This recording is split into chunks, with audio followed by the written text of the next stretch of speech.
So, we'd like to talk to you about aging. Yes, you. And yes, you too.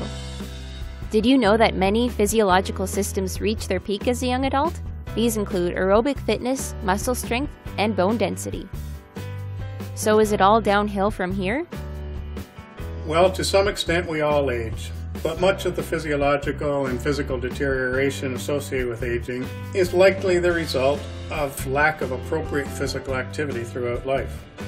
Lifelong physical activity brings up the concept of a functional reserve going into old age.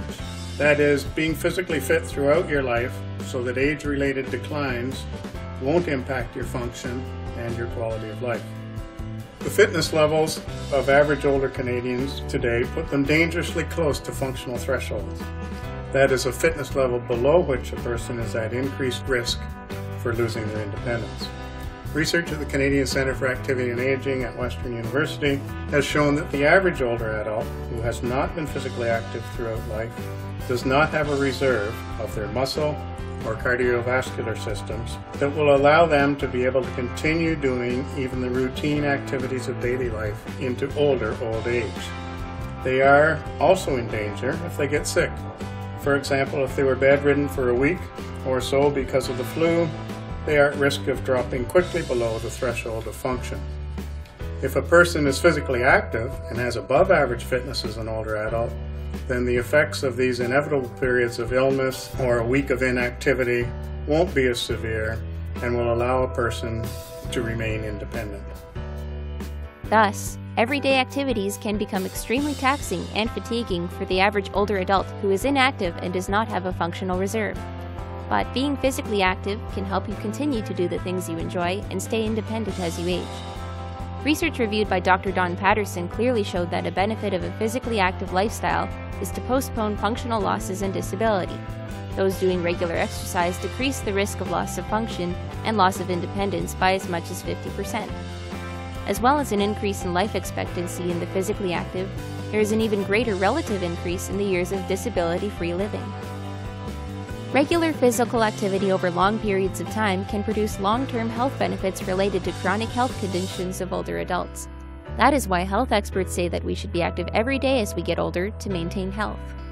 Another stereotype of aging is that it is always accompanied by disease. It is true that as we get older, the prevalence of chronic conditions increases. 91% of older Canadian adults report having one or more chronic conditions, and it's not uncommon for an older adult to have multiple conditions, comorbidities, and be taking multiple prescription medications.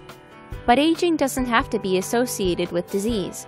Many adult-onset diseases are a result of and start at a younger age due to poor lifestyle behaviors, including not being physically active. And that is why it is so important to bring attention to the current physical activity crisis. Physical activity is now recognized as the single most important factor in maintaining independent living as we get older. But unfortunately, 69% of an older person's day is spent in sedentary behavior, for example television watching, and 60% of older Canadians report being inactive. There is a clear dose-response relationship between being physically fit and the risk of all-cause mortality. Compared with people who have been classified as being in a low-fit category, those who are moderately fit have a 30% reduction in risk.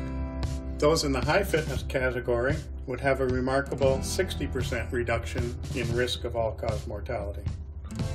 Interestingly, these same statistics apply for a reduction in risk of chronic conditions, such as cardiovascular disease. And importantly, there's also this same 30 to 60% reduction in risk for losses of function and resulting disability and loss of independence. Regular physical activity can reduce the risk of developing many of the diseases and disabilities that develop as people grow older. In fact, a recent review revealed that physical activity is indicated as a primary prevention of 35 chronic diseases, such as hypertension, heart disease, diabetes, and the metabolic syndrome. Additionally, exercise is an effective treatment for many chronic conditions, and it has been suggested that exercise provides a higher therapeutic index than any drug therapy could exert. Exercise also helps people with balance problems or difficulty walking, and thus reduces the risk of falling. The abundant evidence that physical activity and exercise reduce the risk of chronic disease has spawned an initiative called Exercise is Medicine Canada. The goal of Exercise is Medicine is to provide national leadership in promoting physical activity as a chronic disease prevention and management strategy to improve the health of Canadians. It's never too late to take up exercise. You can still benefit if you start at any age. Many exercise training studies conducted at the Canadian Centre for Activity and Aging have seen excellent results in volunteers who have never previously exercised. Also, epidemiological studies such as the long-running English longitudinal study of aging have shown that significant health benefits were even seen among participants who became physically active relatively late in life.